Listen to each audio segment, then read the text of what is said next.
ഞാൻ എപ്പോഴും പറയാൻ ഞാൻ ഒരുപാട് എഴുത്തുകാരുടെ കൂടെ കിടന്നുറങ്ങിയിട്ടുണ്ടെന്നാണ്. കട്ട് ചെയ്ത് എങ്ങനെ വരുമെന്ന് അറിയില്ല. പക്ഷേ ഞാൻ കിടന്നുറങ്ങുന്നത് ലൈബ്രറിയിലാണ്. ഒരു മൊമെന്റിൽ ആ മനുഷ്യനോട് മാപ്പ് കൊടുക്കണോ അതോ അവനോട് പകരം വീട്ടണോ എന്നുള്ള നിങ്ങളുടെ തീരുമാനമായിരിക്കും ഇനി അങ്ങോട്ടുള്ള നിങ്ങളുടെ കഥയെ നിശ്ചയിക്കാൻ പോകുന്നു. പുസ്തകം കടം കൊടുക്കുന്നത് നമ്മളൊരു ശത്രുവിനെ ഉണ്ടാക്കുന്നതിന് തുല്യമാണെന്ന് തോന്നുന്നു.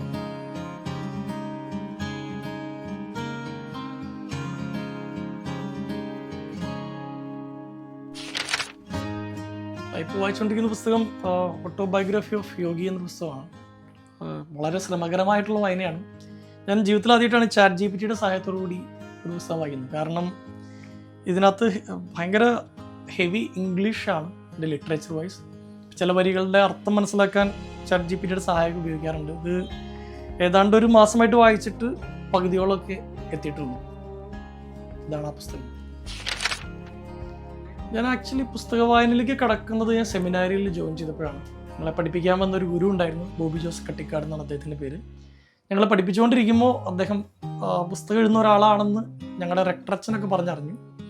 അപ്പോൾ ആദ്യം വാങ്ങിക്കുന്നത് അദ്ദേഹം എഴുതിയ രണ്ടാമത്തെ പുസ്തകമാണത്. ഇതെല്ലാം ബോബി അച്ഛൻ്റെ പുസ്തകങ്ങൾ മാത്രമാണ്.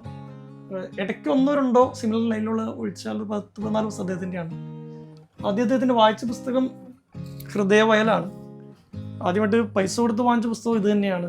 ഈ അന്നത് വാങ്ങിച്ചതിൻ്റെ ഒരു ഇതിൽ കവറൊക്കെ വെച്ച് നമ്മളെ പഠിക്കുന്ന പുസ്തകമാണല്ലോ പൊതിഞ്ഞ് വയ്ക്കുക. ഇങ്ങനെ കവറൊക്കെ ചെയ്ത് ബ്രദർ ജോസഫ് കൂട്ടുങ്ങൾ എന്നാണ് അതിൻ്റെ അർത്ഥം. ഞാൻ സെമിനാരിലായിരിക്കും നമ്മളെ ബ്രദർ എന്നാണ് വിളിക്കുക. ഹൗസ് നെയിമിൽ നമ്മൾ അറിയപ്പെടുക ബ്രദർ ജോസഫ് കൂട്ടുങ്കിൽ. ഇത് 2004 വാങ്ങിച്ചത്. ബോബി അച്ഛൻ്റെ ഒരു സ്നേഹത്തോടെ ബോബി എന്ന് അച്ഛൻ എഴുതിയിട്ടുണ്ട്. ഞാൻ ആദ്യമായിട്ട് എഴുതുന്നത് എൻ്റെ ആദ്യത്തെ ഒരു എഴുത്തുകാരൻ എന്ന രീതിയിൽ വരികൾ എഴുതുന്നത് അച്ഛൻ്റെ ഓരോ ചാപ്റ്ററുകളുടെ മുകളിലാണ്. അതെനിക്കൊരു ചില ചാപ്റ്റേഴ്സിൻ്റെയൊക്കെ മുകളിൽ ആ ചാപ്റ്റർ വായിച്ചിട്ട് എനിക്ക് മനസ്സിലായത് ഞാൻ എഴുതി വയ്ക്കുമായിരുന്നു. ഇങ്ങനെ കുഞ്ഞുങ്ങളുടെ ദൈവം എന്നൊരു ചാപ്റ്ററിന് മുകളിൽ ഞാൻ എൻ്റെതായ ഒരു തോട്ടൊക്കെ എഴുതി വെച്ചിട്ടുണ്ട്. സത്യം പറഞ്ഞാൽ ആദ്യമായിട്ട് പേനെടുത്ത് ഒരു ആശയം എഴുതുന്നത് പോലും ഇങ്ങനെ അച്ഛൻ്റെ പുസ്തകത്തിൽ അന്ന് അടിവരി ഇടുമായിരുന്നു ഓർത്ത് പിന്നെ വായിക്കാൻ വേണ്ടിയിട്ടൊക്കെ. അതെനിക്ക് തോന്നുന്നു ആദ്യം പൈസ കൊടുത്ത് വാങ്ങിച്ചതും വായിച്ചതും ഹൃദയവയലാണ്. ഫീമെയിൽ ബ്രെയിൻ എന്നൊരു പുസ്തകം കുറച്ച് കൊല്ലങ്ങൾക്ക് മുമ്പാണ്. ഞാനത് ഓൺലൈനിലൊക്കെ നോക്കിയപ്പോൾ എനിക്ക് കിട്ടിയില്ല. ചില ബുക്ക് സ്റ്റോറുകൾ വിളിച്ചു ചോദിച്ചു, കിട്ടിയില്ല. നമ്മുടെ ഇവിടെ അത്ര അവൈലബിൾ അല്ല, പോപ്പുലർ അല്ലെന്നൊക്കെ പറഞ്ഞു. ഒരിക്കൽ ഒരു വിദേശ യാത്രയിൽ എയർപോർട്ടിൽ നിന്നാണ് ഫീമെയിൽ ബ്രെയിൻ എന്ന് പറയുന്ന പുസ്തകം കിട്ടുന്നത്. കാരണം ഇത് സത്യം പറഞ്ഞാൽ സ്ത്രീയുടെ തലച്ചോറിനെ കുറിച്ച് എപ്പോഴും എല്ലാവരും ഇങ്ങനെ മനസ്സിലാക്കാൻ ബുദ്ധിമുട്ടുള്ള ഒന്ന് എന്നുള്ള നമ്മൾ പറയാം. ഒന്ന് ജനറലി പറയുന്നത് പോലും സ്ത്രീയുടെ മനസ്സ് മനസ്സിലാക്കാൻ പറ്റില്ല. ഈ ടൈറ്റാനിക് സിനിമയിൽ പറയുന്നുണ്ടല്ലോ, a woman's heart is a deep portion of secrets. ഇത് എഴുതിയിരിക്കുന്ന ഒരു ഗൈനക്കോളജിസ്റ്റ് ആണ്, ഒരു ലേഡിയാണ്. ഇതിൻ്റെ ചെറിയൊരു ഇത് ഞാൻ ഏതൊരു ടോക്കിൽ കേട്ടിരുന്നു. ഭയങ്കര ഹെൽപ്ഫുൾ ആയിട്ടൊരു പുസ്തകമാണ്. സ്ത്രീകളെ മനസ്സിലാക്കാൻ വേണ്ടിയിട്ടല്ല ആക്ച്വലി ഈ പുസ്തകം. ആണും പെണ്ണും തമ്മിലുള്ള വ്യത്യാസങ്ങളെ കുറച്ച് സയൻറ്റിഫിക് ആയിട്ട് പഠിപ്പിക്കുന്ന പുസ്തകമാണ്. പല ശ്രദ്ധിച്ചതിനകത്ത് പലയിടത്തും മാർക്ക് ചെയ്ത് സ്റ്റാറൊക്കെ ഇട്ട് വെച്ചിട്ടുണ്ട്. കാരണം ഇതൊക്കെ റെഫറൻസിനാണ്. നാളെ ടോക്ക് ഷോകൾക്ക് പോകുമ്പോൾ അല്ലെങ്കിൽ ക്രോസ് വെരിഫൈ ചെയ്യാൻ ഇതൊക്കെ ഈ സ്റ്റാർ ഇട്ട് വെക്കുന്നത് വായനയുടെ ഇടയിൽ നാളെ എനിക്കിത് ഉപയോഗിക്കാനുള്ളതാണ്. ഇൻഡെപ്ത് അതിനെക്കുറിച്ച് മനസ്സിലാക്കാനാണ്. ഇതിനാണെങ്കിൽ ഇഷ്ടം പോലെയാണ്. കാരണം it's full of knowledge. It help me. ഇത് എഴുതി വെച്ചിട്ടുണ്ട് ടെക്നിക്കൽ ടേംസ് ആണ്. ഇപ്പം നമ്മളൊരു കാര്യം എക്സ്പ്ലെയിൻ ചെയ്യുമ്പോൾ അതിൻ്റെ ടെക്നിക്കൽ ടേംസ് ഞാൻ ഒന്നും കൂടി അന്വേഷിച്ച് കണ്ടെത്തണം എന്നുള്ളതിൻ്റെ ഒരു എനിക്കുള്ള റെഫറൻസാണ് ഞാൻ എഴുതി വെച്ചിരിക്കുന്നത്, ടെക്നിക്കൽ ടേംസ് എന്ന്. ഇതൊക്കെ ഒരു പഠനത്തിൻ്റെ ഭാഗം കൂടിയാണ്. പലപ്പോഴും നമ്മൾ യൂത്തിനാണ് അഡ്രസ്സ് ചെയ്യുന്നത് കോളേജുകളിലും. അപ്പോൾ ഈ ആൺപെൺ വ്യത്യാസങ്ങൾ കുറച്ച് സയൻറ്റിഫിക് ആയിട്ട് പറയുന്നവർക്ക് നമുക്കും ആസ് എ പേഴ്സൺ ഉപകാരപ്പെടും. അത് ശാന്താറാം എന്നുള്ള പുസ്തകമാണ്. അൺഫോർച്യുനേറ്റ്ലി ഇത് പണ്ട് വായിച്ചിരുന്ന പുസ്തകങ്ങളുടെ 2 റോസാണ് ഏറ്റവും മുകളിൽ കാണുന്നത്. ശാന്താറാമാണ് ഈ പുസ്തകമാണ്. ശാന്താറാം വായിക്കാൻ പലവിധ കാരണമുണ്ട്. എൻ്റെ ബോസാണ് ജിനോജ് എന്നുള്ള അദ്ദേഹത്തിൻ്റെ ഒരു 2012 അദ്ദേഹത്തിൻ്റെ കീഴിൽ വർക്ക് ചെയ്യുമ്പോൾ ഞാൻ ഇങ്ങനെ ബുക്കുകൾ വായിക്കുന്നത് പറഞ്ഞപ്പോഴാണ് ഈ ശാന്താറാം വായിക്കണം എന്ന് പറഞ്ഞു. മുംബൈയിൽ ജോലിയുടെ ഭാഗമായിട്ട് യാത്ര ചെയ്യാറുണ്ട്. മുംബൈയിലൊരു സെറ്റപ്പിലാണ് ഈ കഥ നടക്കുന്നത്. വളരെയധികം എന്താ പറയുക, ഒരു ഓസ്ട്രേലിയയിൽ നിന്ന് ജയിൽ ചാടി വന്ന ഒരാൾ ഇന്ത്യയിൽ വന്ന് വ്യാജ പാസ്പോർട്ട് ഇന്ത്യയിൽ വന്ന് ഇന്ത്യയിലെ ഗുണ്ടാ സംഘത്തിൽ ചേരുകയും ഗുണ്ടകൾക്കിടയിൽ എല്ലാവരും ഭയത്തോടു കൂടിയല്ല ആദരവോടുകൂടി കാണുന്നൊരു ഗുണ്ടയെ മാറിയും പിന്നീട് ഒരു വലിയ ഫിലോസഫറൊക്കെ ആയിട്ട് മാറുന്നൊരു സംഭവം. അദ്ദേഹം പകുതിയൊക്കെ ഇത് എഴുതുന്നത് ജയിലിലിരുന്നാണ്. എന്നെ ദൈവത്തിൻ്റെ ചാരന്മാരെന്ന് പറയുന്ന പുസ്തകമൊക്കെ എഴുതാൻ പ്രേരിപ്പിച്ചത്, അദ്ദേഹം ആ പുസ്തകത്തിൽ എഴുതുന്നത് അദ്ദേഹത്തിന് കണ്ടുമുട്ടിയ മനുഷ്യരെ കുറിച്ചിട്ടാണ്, ചുറ്റിലുള്ള മനുഷ്യർ. അപ്പം എനിക്ക് തോന്നി എൻ്റെ ചുറ്റിലുള്ള മനുഷ്യരെക്കുറിച്ച് ഞാൻ എഴുതാം എന്ന് പറഞ്ഞ് തുടങ്ങിയതാണ് ദൈവത്തിൻ്റെ ചാരന്മാർ. അപ്പോൾ ഏറ്റവും കൂടുതൽ വായിച്ചിട്ടുള്ളതല്ല, ഭയങ്കരമായിട്ട് സ്വാധീനിച്ചൊരു പുസ്തകം ശാന്താറാമാണ്. ഗ്രിഗറി ഡേവിഡ് റോബർട്ട്സ് എന്നാണ് അതിൻ്റെ ഒറിജിനൽ പേര്. അദ്ദേഹം പറയുന്നത് കുറേയൊക്കെ ഫിക്ഷൻ ആണെന്നാണ്, പക്ഷേ നമുക്ക് നോക്കുമ്പോൾ it's all histories. Buried thoughts ഉള്ള പുസ്തകമാണ് ഞാൻ ആദ്യമായിട്ട് എഴുതിയ പുസ്തകം. അപ്പോൾ അതെൻ്റെ ഒരു പ്രിയപ്പെട്ട കൂട്ടുകാരിക്ക് ഡെഡിക്കേറ്റ് ചെയ്യുന്നുണ്ടായിരുന്നു, പക്ഷേ ആളുടെ യഥാർത്ഥ നെയിം കൊടുക്കാൻ ബുദ്ധിമുട്ടായിരുന്നു. അപ്പോൾ ഞാൻ കണ്ടെത്തിയ നെയിം ഇതിനകത്ത് ശാന്താറാമിലെ നായികയുടെ പേരാണ്, കാർല എന്നാണ് പേര്. ഒരുപാട് പേര് ഫേസ്ബുക്കിൽ എൻ്റെ ഫ്രണ്ട്സ് ലിസ്റ്റൊക്കെ ചെക്ക് ചെയ്തിട്ട് കാർല കാണുന്നില്ലല്ലോ എന്നൊക്കെ പറയും. കാണാൻ വഴിയില്ല, കാരണം അങ്ങനെ ആളില്ല, അങ്ങനെ ആളുടെ പേരതല്ല. അപ്പോൾ ആ പേരൊക്കെ കിട്ടിയത് എനിക്ക് ഇവിടെ Karla is reasonably good at being a friend, but she is stupendously good at being an enemy. Literally ഏറെക്കുറെ നമ്മുടെ ആ പ്രിയപ്പെട്ട കൂട്ടുകാരിക്കും കാർലയുടെ സ്വഭാവങ്ങളുടെ ചായവുണ്ടായിരുന്നു. ഈ വായിച്ചിട്ട് ഭയങ്കരമായിട്ട് ത്രില്ലടിക്കും. ത്രിൽ ഇൻ ദ സെൻസ് ഒരാളെ കുറിച്ച് അറിയുന്നതിൽ ഭയങ്കര ആനന്ദം കണ്ടെത്തിയൊരു പുസ്തകമാണ് വിൽ സ്മിത്തിൻ്റെ വില്ലെന്ന് പറയുന്നത്. ഓസ്കാർ വേദിയിൽ അദ്ദേഹം കർണത്തടിച്ച ആ സമയത്താണ് ഈ പുസ്തകം ഇറങ്ങുന്നത്. അപ്പോൾ അതുകൊണ്ടൊരു കൗതുകത്തിന് ഞാൻ എടുത്തിരുന്നു. അപ്പോൾ ഇതിലും ഇങ്ങനെ വരികൾ അടിവരയിടാറുണ്ട്. 99% is the same as 0 was one of his favourite sayings. അതായത് ഞാൻ എൻ്റെ 99% കൊടുത്തെന്ന് പറഞ്ഞാൽ അതിൻ്റെ അർത്ഥം അത് 0 തന്നെയാണ്. 100% കൊടുത്താൽ ആ കാര്യമുള്ളൂ എന്നൊരു പ്രയോഗമാണ്. പിന്നെ ബുക്കിൻ്റെ പുറകിൽ ഞാൻ സബ്ജക്റ്റ് വൈസ് എഴുതിയിട്ടുണ്ട്. അദ്ദേഹത്തിൻ്റെ റിലേഷൻഷിപ്പിനെ കുറിച്ച് പറയുന്നത് 356 പേജിലാണ്. ലക്കിനെ കുറിച്ച് അദ്ദേഹം ഡിഫൈൻ ചെയ്യുന്നത് 251 പേജിലാണ്. ബുദ്ധയെക്കുറിച്ചുള്ള മനോഹരമായൊരു സ്റ്റോറി 193 ബൈബിളിൻ്റെ അദ്ദേഹം കണ്ടെത്തിയൊരു interpretation 182 self destruction is a crime എന്ന് അദ്ദേഹം എക്സ്പ്ലെയിൻ ചെയ്യുന്നത് 158 പേജിലാണ്. 46 പേജിൽ ജസ്റ്റിസ്, നീതിയെക്കുറിച്ച് സംസാരിക്കുന്നുണ്ട്. യൂണിവേഴ്സിനെ കുറിച്ച് അദ്ദേഹം പറയുന്നത് 387 അപ്പം ഇത് ഞാൻ ചെയ്യാൻ കാരണം, നമ്മൾ നിരവധി ടോക്ക് ഷോകൾക്ക് പോകുന്ന ഒരാൾ, കോളേജുകളിലും കോർപ്പറേറ്റിലൊക്കെ നമ്മളെ സെഷൻസിന് വിളിക്കും. എന്തിനും പുതിയത് കൊടുക്കുക, അവർക്ക് മനസ്സിലാവുന്ന മനുഷ്യരുടെ ഭാഷയിൽ സംസാരിക്കുക. ഇപ്പോൾ വിൽ സ്മിത്ത് പറഞ്ഞാൽ എല്ലാവർക്കും അറിയാം, മെസ്സി എന്ന് പറഞ്ഞാൽ എല്ലാവർക്കും അറിയാം. അപ്പോൾ അവരെക്കുറിച്ച് വായിക്കുമ്പോൾ അവരുടെ ഒരു സംഗതി എടുത്തിട്ട് ഇവർക്ക് പറഞ്ഞു കൊടുക്കുമ്പോൾ ഓഡിയൻസ് നമ്മളിങ്ങനെ ശ്രദ്ധിച്ച് കേൾക്കാറുണ്ട്. അതുകൊണ്ട് ഇങ്ങനൊരു പണി മിക്ക ബുക്കുകളിലും ഞാൻ ചെയ്യാറുണ്ട്. പേജ് നമ്പർ എഴുതി വെച്ചിട്ട് അത് ആ പേജിൽ എന്തിനെ കുറിച്ച് പറയുന്നു. എനിക്ക് എഗെയിൻ ഞാൻ ശാന്താറാം എന്ന് പറയുന്നത് എല്ലാവർക്കും അത് പറ്റുമോ എന്ന് എനിക്ക് അറിയാം. എഗെയിൻ ഞാൻ പറഞ്ഞ പോലെ ഇപ്പോൾ ഗാലിദ് ഹൊസൈനിയുടെ പുസ്തകങ്ങൾ 3 പുസ്തകങ്ങളുണ്ട്.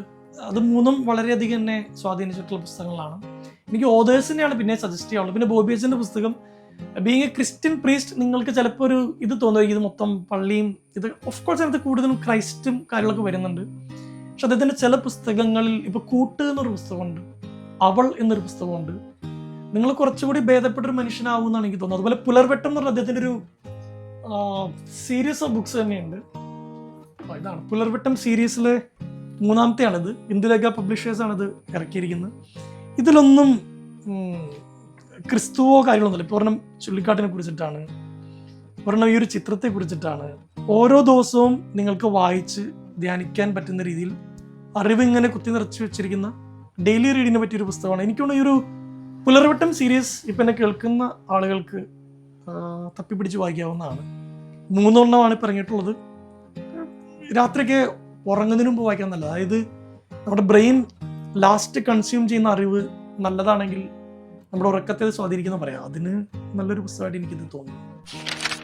ഈ ബൈബിളിൽ പുതിയ നിയമം എന്നൊരു പോർഷനുണ്ട്, മത്തായി, മാർക്കോസ്, ലൂക്ക, യോഹന്നാൻ.